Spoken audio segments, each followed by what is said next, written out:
Et cet invité, c'est Léo Guignard. Bonjour. Bonjour Caroline, merci de m'accueillir ce matin. J'aime bien mettre la pression, hein. C'est la DER, donc il faut que ce soit super. Dit, oui. Vous êtes agriculteur du côté de la Verrerie et depuis quelques jours, vous êtes Mister France Agricole 2022. Alors forcément, ma première question, je voudrais savoir comment ça va depuis cette élection. Eh bien écoutez, ça va très bien. Ma vie n'a pas trop changé pour le moment. Le téléphone qui sonne un petit peu plus. Mais... C'est vrai ? Ouais, c'est ça. Mais après, non, rien n'a changé. Je pense que je vais rester moi-même. De toute façon, ma personnalité ne va pas changer pour autant. C'est quoi ? C'est des sollicitations médiatiques ou c'est même des gens qui vous appellent pour vous féliciter ? Ouais, c'est un peu les deux. Hein. C'est vrai que niveau média, la radio, etc. Alors, je ne suis pas forcément habitué. Je découvre un petit peu ce monde, mais je pense que c'est une belle expérience. Et puis après, il y a des gens, oui, qui appellent, qui félicitent. Donc c'est sympa aussi. Ça permet d'avoir une reconnaissance du métier. Alors pour les gens qui nous regardent et qui ne sont pas forcément au courant de l'existence de ce concours, ni de la manière dont ça se passe, expliquez-nous un petit peu comment on fait pour se retrouver Mister France Agricole. Bon, déjà, il faut être agriculteur. Il faut être agriculteur. Alors pas forcément. Ah, il faut avoir un pied dans le monde agricole. Donc on peut être étudiant, on peut être donc futur agriculteur. Voilà, ou alors exploitant à son compte.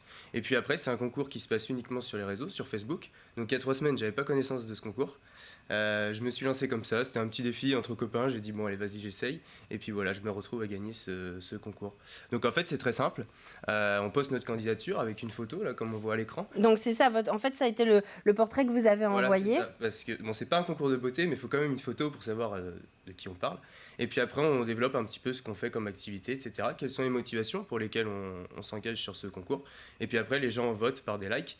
Les 30 personnes ayant le plus de likes sont présélectionnées. Et puis après, il y a un jury de je ne sais plus combien, 5-6 personnes qui élisent le gagnant et la gagnante. Et donc, on se retrouve vraiment avec des agriculteurs ou des futurs agriculteurs de France entière ? Oui, de la France entière. Et puis de tout horizon. Il y a tous les métiers de l'agriculture qui sont représentés. Donc c'est vachement intéressant. Ça permet de faire connaître des productions qui ne sont pas encore connues sur la France, quoi. Ah bah, très bonne transition, on dirait que vous avez fait ça toute votre vie parce que justement c'est votre cas. Vous êtes notamment dans une production qui est un petit peu particulière, c'est le pigeon, c'est ça ? Exactement, je suis éleveur de pigeonneaux de chair, donc ça me permet de commercialiser mes pigeonneaux auprès de la restauration, donc généralement gastronomique mais pas que. Moi je travaille directement avec un petit abattoir local et puis après c'est revendu dans les grands restaurants. Notamment au château du Boignard, sur la table de Valentin Maurice à Chambretot.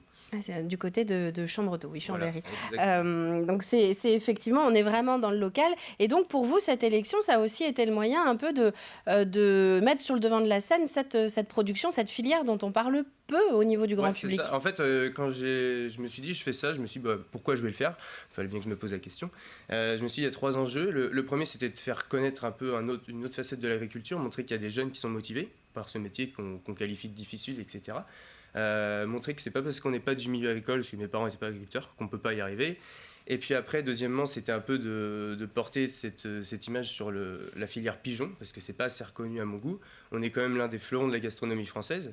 Donc je voulais un petit peu faire connaître ça. Et puis après, c'était plus à titre personnel, étant donné que je suis aussi producteur de pommes poires avec une vente directe sur l'exploitation. Les gens peuvent venir cueillir, donc je voulais plus faire connaître ça au niveau local. C'est vraiment le moyen aussi de mettre en avant ce titre, de parler de votre secteur. Alors, vous dites effectivement, vous êtes sur une viande plutôt haut de gamme qu'on retrouve notamment dans les restaurants. Ça a dû être un peu compliqué, non, ces derniers mois et notamment pendant les confinements, avec les fermetures. Les 2 dernières années ont été assez compliquées, notamment cette année, étant donné qu'on travaille que pour les métiers de bouche, la restauration, les traiteurs, etc. Quand tout ça se retrouve à l'arrêt, nous on se retrouve à l'arrêt.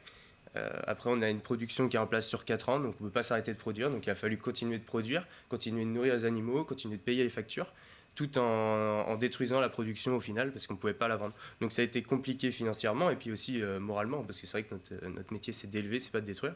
Mais bon, aujourd'hui, la filière est toujours là, donc ça veut dire que c'est assez porteur et qu'on est capable de faire de belles choses. Donc, par rapport à certains secteurs d'activité qui ont été vraiment touchés, où les entreprises ont fermé, nous on est encore là. Et voilà, j'ai 26 ans, j'ai encore tout le temps devant moi pour passer de belles années. Il y aura des années, je pense, aussi compliquées, mais c'est un peu le but, hein, quand on entreprend quelque chose, c'est pas toujours simple. Une des autres filières donc, que vous exploitez, vous êtes aussi en bovin-viande, et puis on l'a dit donc, dans les fruits. Vous avez eu l'occasion justement de voir si le public est venu un peu plus à votre rencontre courant 2020, courant 2021, quand les magasins, les grandes surfaces n'étaient pas forcément très courus, qu'on s'est retourné vers les producteurs locaux. Vous l'avez senti, vous, ce mouvement du côté de la verrerie ? Eh bien, moi, j'ai essayé aussi de faire connaître justement le pigeonneau. C'est vrai que ça a été le moment de vraiment faire connaître ce produit qui n'était pas connu. Travailler aussi, même, comme vous dites, avec les grandes surfaces qui n'avaient pas l'habitude de travailler ce produit-là. Donc, malgré tout, ça a été un tremplin, je pense, pour la filière. Parce que moi, je l'ai fait, mais aussi les autres producteurs. Donc, on a vendu plus un petit peu aux particuliers. Donc, je pense que c'est positif au final, malgré tout. Bon, il faut toujours en sortir le positif. Une dernière question quand même. Alors, ce titre maintenant, est-ce que c'est vraiment juste honorifique, c'est sympa sur le moment, etc. Ou alors vous avez des engagements derrière ? Alors des engagements, pas vraiment. Ce que je sais, c'est qu'on va se retrouver avec la gagnante notamment, et les gagnants des années précédentes au Salon de l'Agriculture, pendant environ 3 jours. On va pouvoir faire 2-3 interviews, parler du métier, etc. Rencontrer des personnes, parce que c'est vrai que c'est important d'échanger. Donc voilà, c'est un peu le seul engagement qu'on a aujourd'hui. Après, il faut répondre aux radios, aux télés, etc. Mais il y a peut-être aussi l'occasion pour les établissements du département, notamment, qui font des formations agricoles, de vous faire venir, non ? Pour témoigner de votre métier. Exactement, d'autant qu'aujourd'hui, je cherche à recruter sur l'exploitation, donc j'espère qu'ils viendront me voir. S'ils ont des candidats, moi, je suis preneur. Mais voilà. Et les recrutements sont compliqués ? Les recrutements sont compliqués. Maintenant, je perds pas espoir. Voilà. J'ai malgré tout un bon soutien derrière moi, j'ai du monde qui m'aide. Donc ça, c'est important. Eh bien, merci Léo Guignard. Il y a une chose qu'on n'a pas dit, c'est le nom de votre exploitation. Donc moi, ça s'appelle le Verger du Landreau et ça se trouve à la Verrie. Donc plutôt dans le nord-est du département. À la limite du Maine-et-Loire. Eh bien, merci à vous. Bonne fête de fin d'année. Merci à vous aussi. Portez haut ce titre donc, de Mister France Agricole 2022. J'y manquerai pas. Avec d'autres Vendéens, j'ai vu, qui étaient en lice également. Et puis l'année prochaine, vous allez sûrement en inspirer d'autres. Je n'en doute pas. Bien. Merci à vous, Léo, d'être venu sur le plateau de la matinale.